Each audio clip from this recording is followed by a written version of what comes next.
Sí, ahí Bueno, está. bienvenidas a esta nuestra siguiente clase de este curso de Hebreos.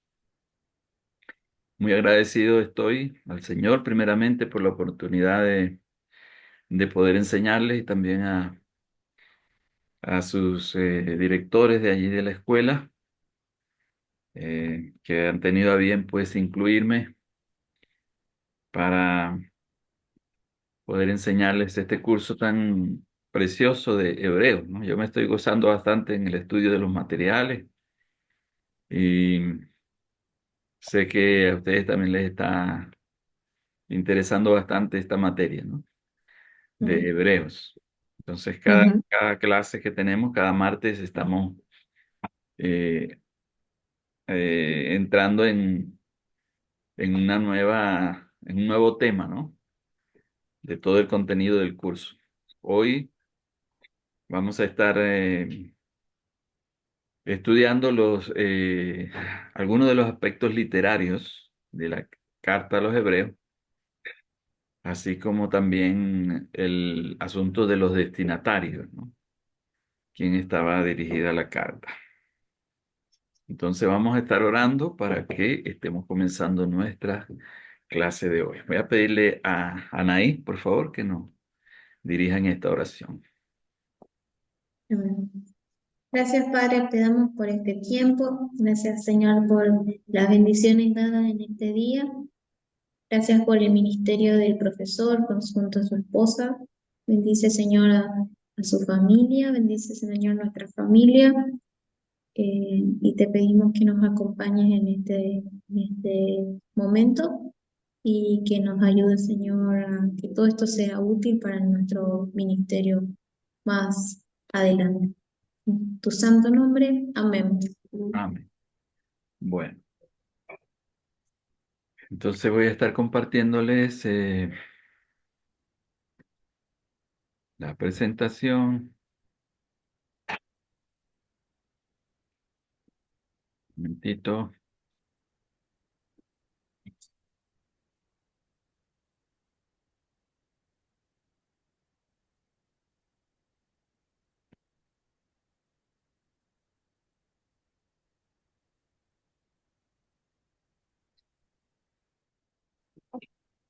Muy bien. Bueno,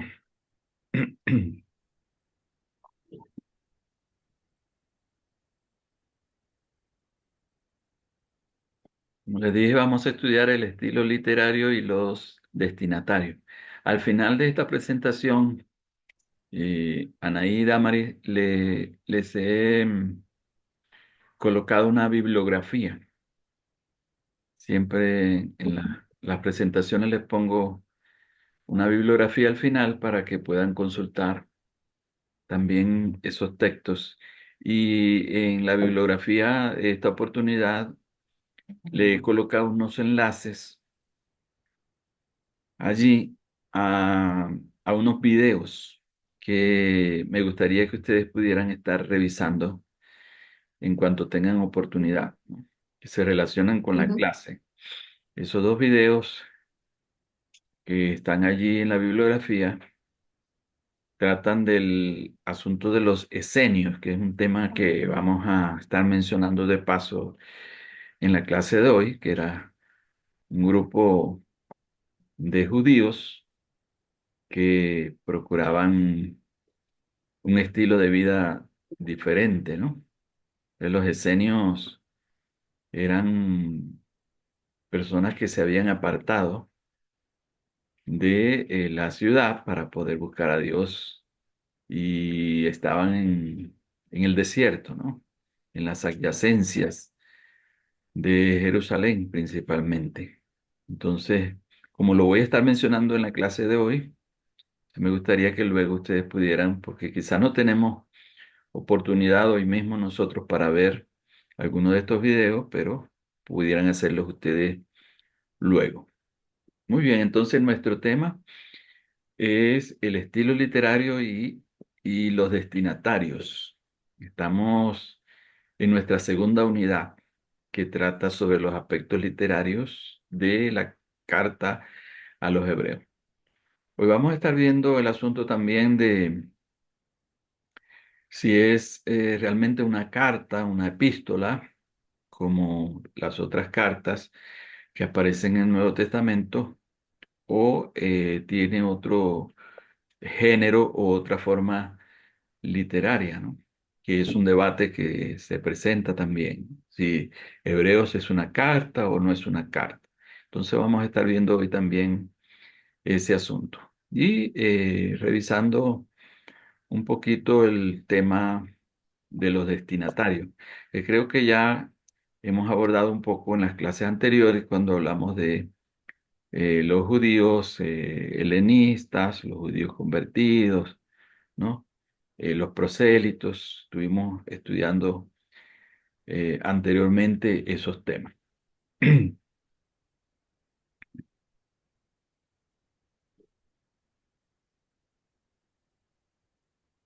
Entonces vamos a comenzar por mirar lo que es el estilo literario de este libro de Hebreos, ¿no?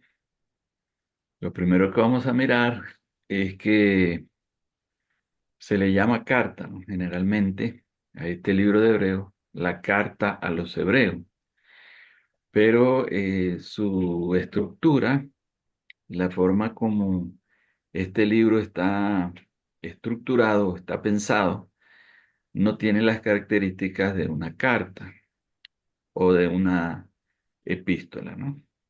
Este libro más bien parece lo que algunos llaman una homilía o un discurso homilético que se escribió para luego ser enviado entonces a las comunidades, a las iglesias y ser leído. O probablemente también piensan algunas otras personas que fue un escrito principalmente para ser enviado a las sinagogas judías, por las relaciones que tenían entonces los cristianos con algunos miembros de sinagogas, ¿no? Entonces sería como un material evangelístico para procurar acercar a los judíos de las que concurrían a las sinagogas a la fe en Cristo, ¿no? Bueno, hay muchas opiniones con respecto a los destinatarios, cosa que ya vamos a estudiar más adelante. Pero lo primero es que, como podemos ver, cuando abrimos el libro, ¿no? de Hebreos, notamos que hay aspectos o elementos que son propios de las epístolas que no se encuentran acá en el libro de Hebreos, como por ejemplo en todas las epístolas encontramos que el autor se identifica, ¿no? Al comienzo de las epístolas, como lo vemos en las cartas de Pablo, ¿no? Entonces siempre era costumbre que en este tipo de literatura, lo que era la literatura epistolar, el autor se identificara al principio. Entonces, en las cartas de Pablo, inmediatamente él se identifica. Dice, por ejemplo, segunda epístola de Pablo a Timoteo, en el versículo 1 dice, Pablo, apóstol de Jesucristo, por la voluntad de Dios, según la promesa de la vida que es en Cristo Jesús, a Timoteo, amado Hijo, gracia, misericordia y paz de Dios Padre de nuestro Señor Jesucristo. Entonces ahí vemos las características de una epístola, de una carta, donde el autor, el, el remitente, ¿no? Se identifica inmediatamente. En el caso de Pablo así lo hace, Pedro también, y el resto de los autores de las epístolas. Y también se menciona a la persona o a la congregación, a la iglesia, al grupo de los destinatarios, ¿no? En este caso, ahí en el ejemplo que he tomado en 2 Timoteo, capítulo 1, identifica a Timoteo y luego viene un saludo que era acostumbrado en aquella época, ¿no? En el caso de acá de 2 Timoteo tenemos gracia, charis y paz, eiren, ¿verdad? Que eran dos palabras muy particulares, muy características en este caso del saludo cristiano, ¿no? Paz, perdón, shalom, eh, muy característica entonces el saludo cristiano, ¿no? En aquella época. Entonces, hay otras cosas, es que en el contenido de las cartas se mencionan algunas personas, ¿no?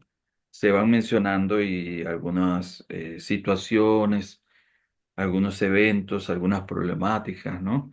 Hebreos es particular, es distinta, hay el tratamiento de un tema desde el principio y se va desarrollando ese tema muy bien pensado, muy bien planificado, según dicen los autores, y al final del libro es cuando el autor da algunos saludos, algunas referencias personales, ¿no? Hace mención de Timoteo y saluda, envía saludos a los líderes, a los pastores, pero es solamente una sección pequeña, ¿no? Del capítulo 13 al final de la carta. Entonces, por eso algunos piensan que en lugar de ser una carta o una epístola como tal, debe ser considerado como un discurso escrito o una homilía, ¿no?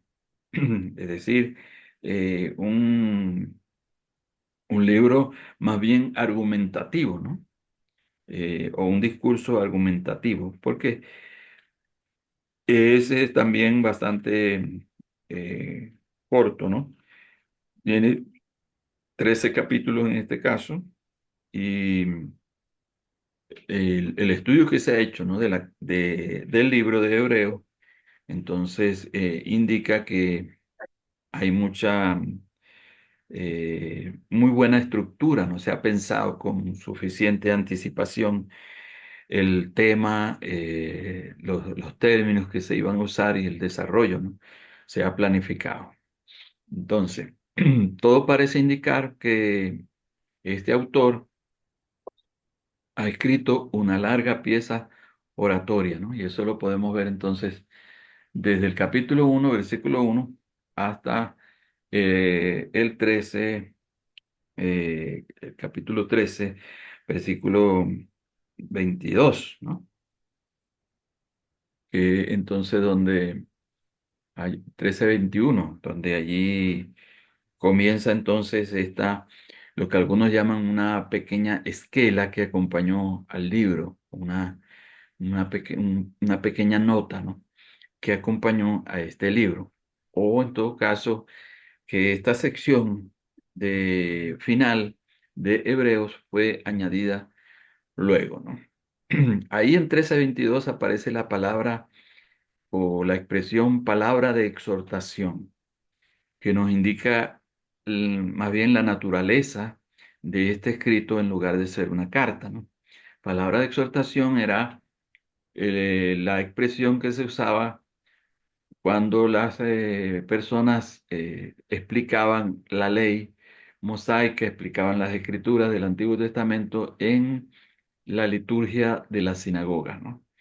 En el culto sinagogal. Entonces, este término, palabra de exhortación, como alguna vez le dijeron a Pablo y sus acompañantes cuando entraban en la sinagoga, entonces los dirigentes les decían que si tenían alguna palabra de exhortación para ellos, les daban la oportunidad. Entonces la palabra de exhortación era el discurso que llevaba aquella persona que en la sinagoga comentaba, explicaba las escrituras. Entonces este escrito de Hebreo parece ser, según el mismo libro lo indica, una palabra de exhortación o una forma discursiva propia, ¿no? De la oratoria judía de aquella época en el culto de la sinagoga, ¿no? Ese es un dato bastante interesante. Interesante. Sí. Ahora, este, ustedes saben que las epístolas del Nuevo Testamento tienen una clasificación, ¿cierto? Ahí se clasifican entonces las epístolas paulinas. Dentro de las mismas 13 epístolas paulinas, hay también una clasificación o subclasificación grupos, ¿no? Dentro del grupo general de las epístolas paulinas, entonces tenemos las grandes epístolas. En este caso tenemos Romanos, tenemos Gálatas, ¿no? Que son las epístolas teológicas, argumentativas. Tenemos también las de Corintios, las dos epístolas a la iglesia de los Corintios. Y podemos ubicar también un grupo que es muy conocido, que son las epístolas de la prisión, ¿no? Entonces ahí tenemos las epístolas de la prisión, tenemos Efesios, Filipenses, Filemón, aunque Filemón a veces se clasifica de otra manera. Tenemos las epístolas pastorales, ¿no? Que son las dirigidas a los pastores, a Tito, a Timoteo. Entonces tenemos toda esa clasificación dentro de las mismas epístolas paulinas. ¿Qué otros, qué otro grupo de epístolas dentro del Nuevo Testamento tenemos que también es sumamente importante? A ver, además de las epístolas paulinas, después de Hebreos, ¿no? Después de Hebreos viene otro grupo de epístolas, 7 epístolas más, que tienen su nombre o su clasificación particular. A ver, ¿cómo se llaman ese grupo Juaninas, de... Ah, las cartas Juaninas. sí, sería un subgrupo dentro de la clasificación general de ese segundo grupo del Nuevo Testamento, de las epístolas del Nuevo Testamento Ujú. que encontramos después de Hebreos, ¿no? Viene Santiago, vienen las epístolas de Pedro, las Juaninas, ¿no? Pero todo ese grupo de 7 epístolas se le llama las generales, epístolas generales, Ah, ¿no? Entonces, Hebreo, les digo esto porque Hebreo queda al final de las epístolas paulinas, ¿no? Después de las epístolas paulinas, entonces se ubica a Hebreo, porque todavía no, o sea, a través de la historia no ha habido consenso, ¿no? Para poder ubicar a Hebreo como, ciertamente como epístolas paulinas, y entonces algunos las clasifican también con las generales, es decir, las siguientes epístolas que vienen en lo que fue la ubicación canónica de los libros, ¿no? ujú, Sí, este, entonces tenemos Hebreos allí eh, dividiendo estos dos grupos de epístolas, las paulinas y las generales, ¿no? Entonces algunos las ubican con las generales, ¿no? Al final de las generales está la epístola de Judas, antes de Judas están las Juaninas, ¿ya? Tenemos la epístola de Pedro, eh, también se le llaman las Petrinas, ¿no? Por Pedro. Y al principio entonces está Santiago, ¿no?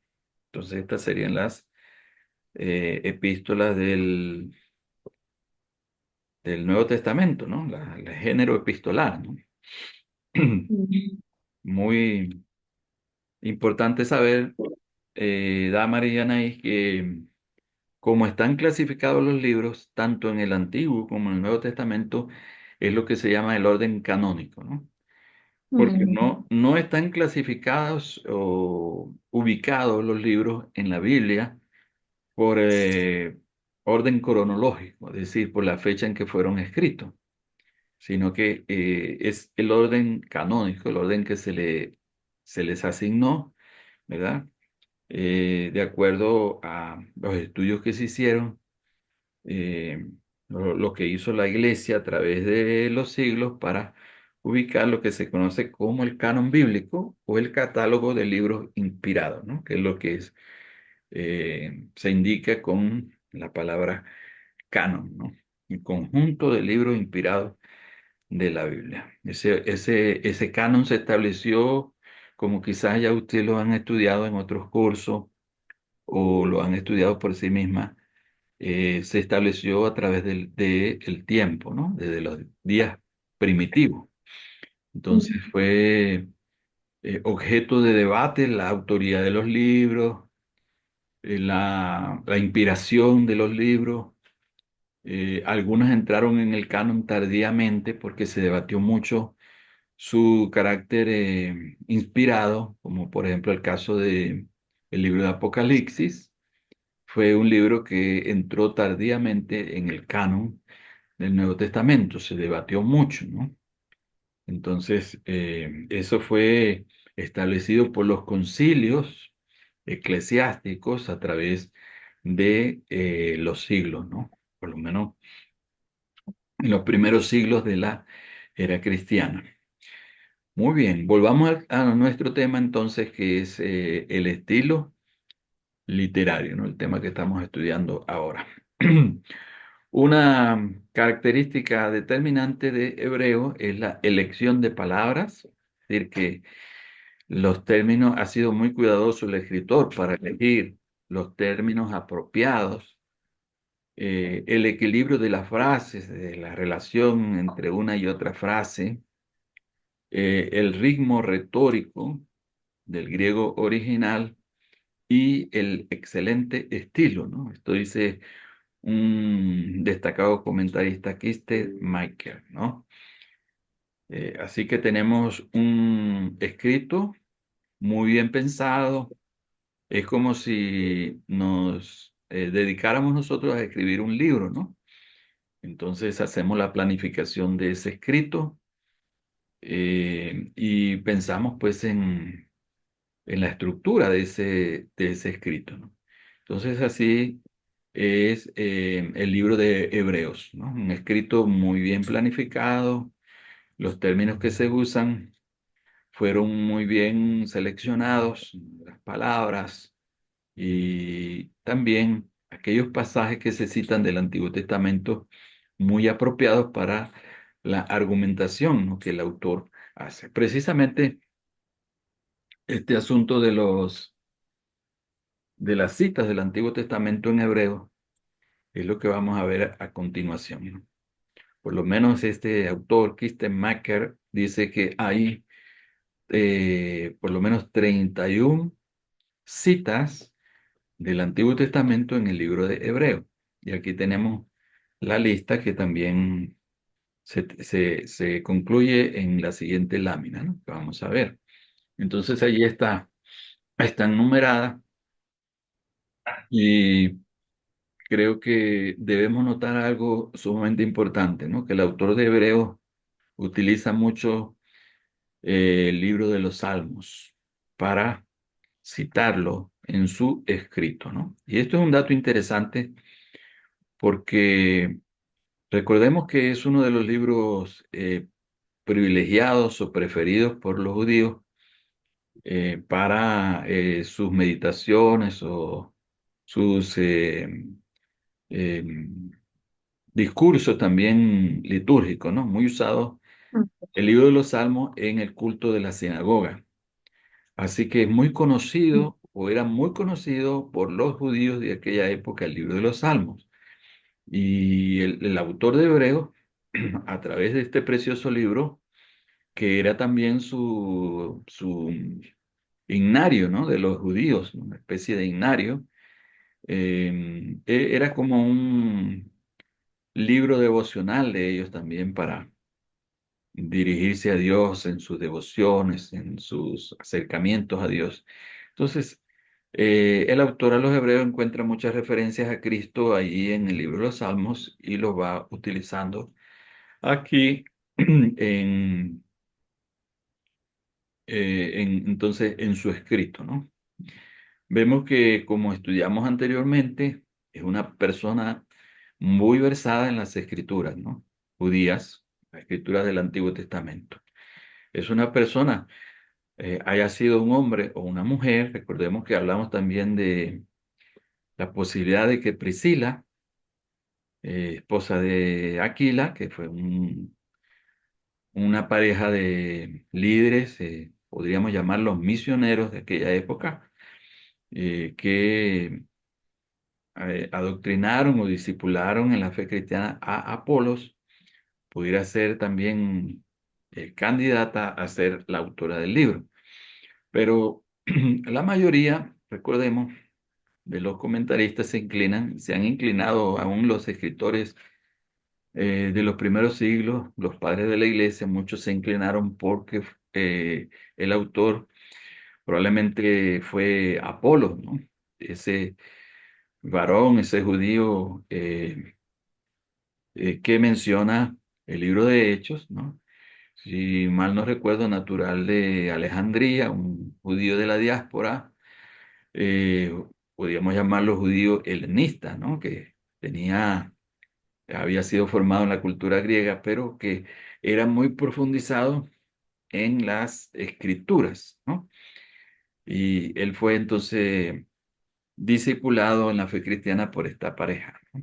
Cuando lo oyeron predicar, hablar acerca de Cristo, notaron que no tenía un conocimiento muy cabal, muy profundo, y entonces ellos lo tomaron aparte y le enseñaron lo que consideraron que a él le faltaba.